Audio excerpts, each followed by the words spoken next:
जिला हमीरपुर के तहत बमसन तहसील के ग्राम ठाणा बजूरी में दिल दिला देने वाली घटना के आरोपी दक्ष पुत्र कमलेश को पुलिस ने शुक्रवार को कोर्ट में पेश किया। माननीय न्यायालय ने आरोपी को 28 अक्टूबर तक 3 दिन के पुलिस रिमांड पर भेज दिया गया है। रिमांड के दौरान पुलिस आरोपी से कई शख्सों को लेकर कड़ी पूछताछ करेगी। वारदात का प्रयोग किया गया हथियार धड़ अभी भी आरोपी की निशानदेही पर बरामद किया जाना है। इसके लिए रिमांड के दौरान पुलिस आरोपी को वारदात वाली जगह लाएगी। इससे पहले वीरवार सायं को आरोपी को गिरफ्तार कर हमीरपुर पुलिस ले गई थी और उसके मेडिकल भी करवाया गया। आरोपी तक से वारदात के तीसरे दिन उपरली धरोगण के नाले से ड्रोन के माध्यम से ढूंढ निकाला गया। सब इंस्पेक्टर अखिलेश की अगुवाई में पुलिस की टीम आरोपी तक्ष को ढूंढने में दिन रात एक किया गया था। आरोपी मंगलवार सायं से ही घर से फरार हो गया था, लेकिन उसके मोबाइल की लोकेशन करीब 3 किलोमीटर के दायरे में आ रही थी। पुलिस 3 दिनों से ही ढूंढ रही थी, जिसके लिए डॉग स्क्वाड की और ड्रोन की मदद भी ली गई थी। उधर विशाल के घर उसकी पत्नी नैन्सी का हाल पूछने के लिए परिजन पहुंच रहे हैं। मौके वारदात पर अभी भी खून के बड़े बड़े दाग रास्ते और आंगन में दिखाई दे रहे हैं। पीजीआई चंडीगढ़ से लौटे परिजनों ने बताया कि विशाल अब पहले से ठीक है। डॉक्टरों से बात हो रही है। गंभीर रूप से घायल विशाल की तेजी से रिकवरी हो रही है। उधर आरोपी तक घर से सन्नाटा छाया हुआ है और इक्का दुक्का रिश्तेदार तक्ष के पिता कमलेश के पास आ रहे हैं। तक्ष की बहन वर्षा ने बताया कि उसका भाई तक्ष अधिक नहीं बोलता था और अधिकतर चुप रहता था। उसके द्वारा कभी इतना गुस्सा नहीं किया गया था। अगर उससे गलती हो गई है तो समाज इसके माता पिता को मानसिक सजा ना दे। नैन्सी देवी पत्नी विशाल सिंह की शिकायत पर तक्ष के खिलाफ एफआईआर नंबर 280/24 धारा 109 भारतीय न्याय संहिता के तहत 22 अक्टूबर को ही दर्ज की गई थी। नैन्सी ने कहा कि मुझे इंसाफ चाहिए, आरोपी को सख्त से सख्त सजा मिलनी चाहिए। विशाल का करीब 1.5 वर्ष पूर्व विवाह हुआ था और उसका एक 10 माह का बेटा भी है। विशाल की मौसी सत्या ने कहा कि उसने भी जिंदगी में ऐसा खून खराबा नहीं देखा, आरोपी को सख्त सजा मिलनी चाहिए। विशाल की सास नीलम ने कहा कि उन्हें पुलिस की कार्रवाई पर भरोसा है और न्यायालय पर पूरा विश्वास है। आरोपी को निश्चित रूप से सख्त सजा मिल सकती है। ऐसे अपराधों को रोकने के लिए सजा मिल सकती है।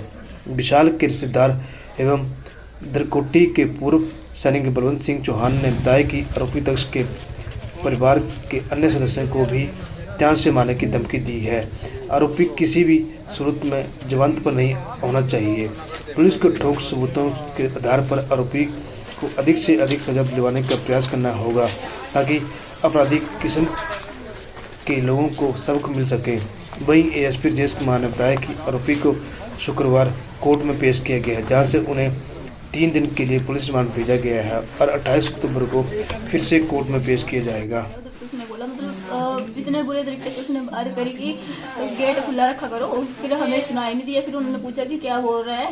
फिर उसने फिर से बोला कि गेट खुला रखा करो, मैं घास लाने के लिए गया। आपको नहीं पता कि हम कहाँ उसको देख रहे कि वो घास लाने जा रहा है कि क्या कर रहा है। हमें भी काम होता है कि हम उसे देखें कि क्या कर रहा है क्या नहीं कर रहा है।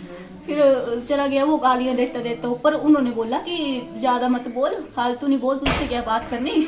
और हमने कुछ नहीं बोला उसको। फिर वो उधर दराट लिया उसने, वो घूमता रहा घास रख के 5-10 मिनट घूमता रहा वो। फिर अचानक से पता नहीं क्या क्या गालियां पड़ रहा था, हम सबको गालियां दे रहा था और बोल रहा था कि आज तेरा पूरा परिवार खत्म है, मैं मार दूंगा सबको, ऐसा वैसा पता नहीं क्या क्या गालियां दी उसने। गंदी गंदी गालियां भी दी हमें बहुत सारे। फिर वो मैंने उनको डब्बा दिया कि मैंने आप बात नहीं करो, आप जाओ दूध लाने के लिए।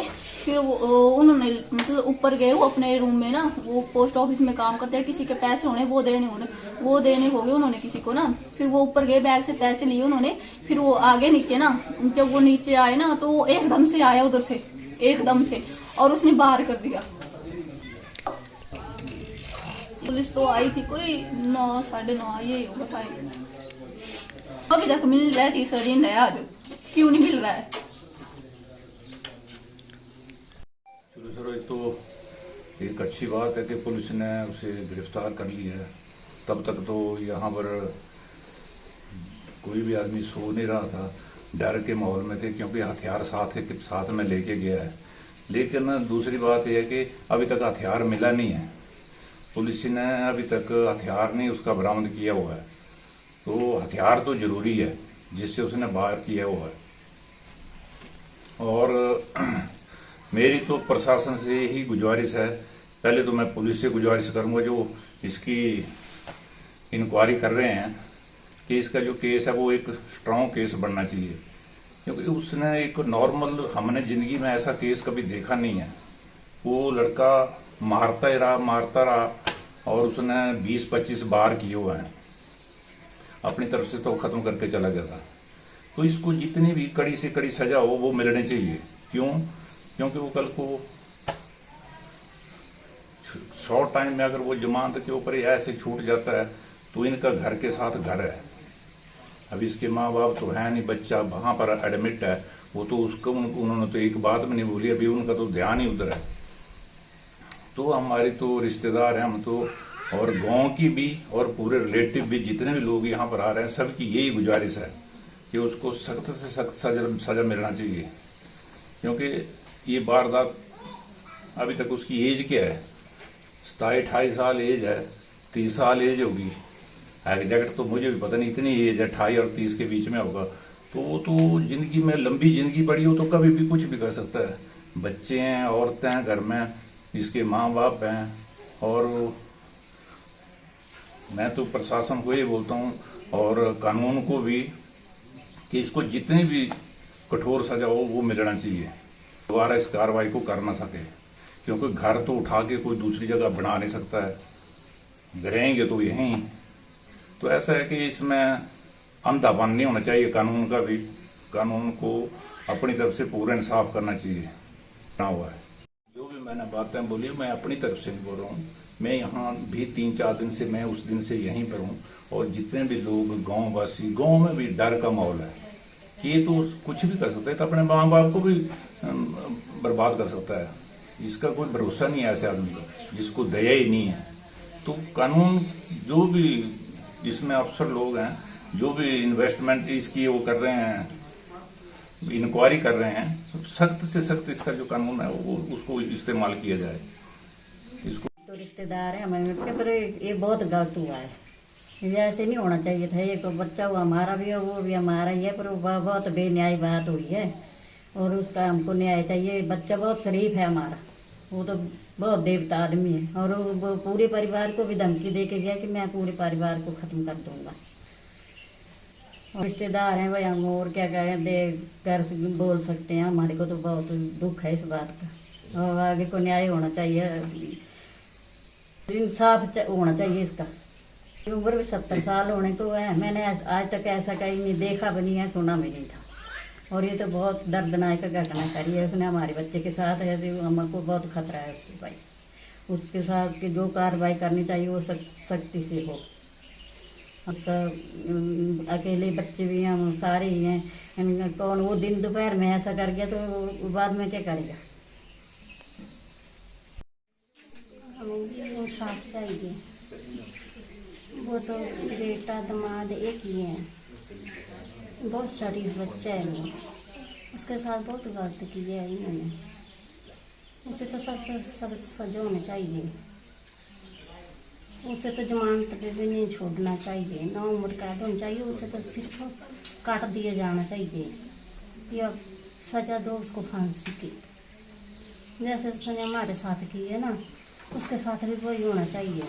उसने 25 बार किया हमारे बच्चे के ऊपर, उसके ऊपर 2 बार तो जरूर होना चाहिए, हम नहीं उसको छोड़ेंगे। उसने तो हमारे बच्चों को सारे ऐसे रुला दिए थे, उसको परिवार को। नहीं, हमने कभी ऐसा हादसा नहीं देखा है, ये तो पहली बार देखा है हमने ऐसा हादसा। ये तो बहुत दर्दनाक हादसा किया है इसने। उम्र भी क्या है इसकी, 28 साल है। इसका बाद में भी क्या पता है ये क्या कर दे आके। तो इसको तो सजा सख्त सख्त होनी चाहिए, इसे तो फांसी पे लगाना चाहिए इसको, और कुछ नहीं।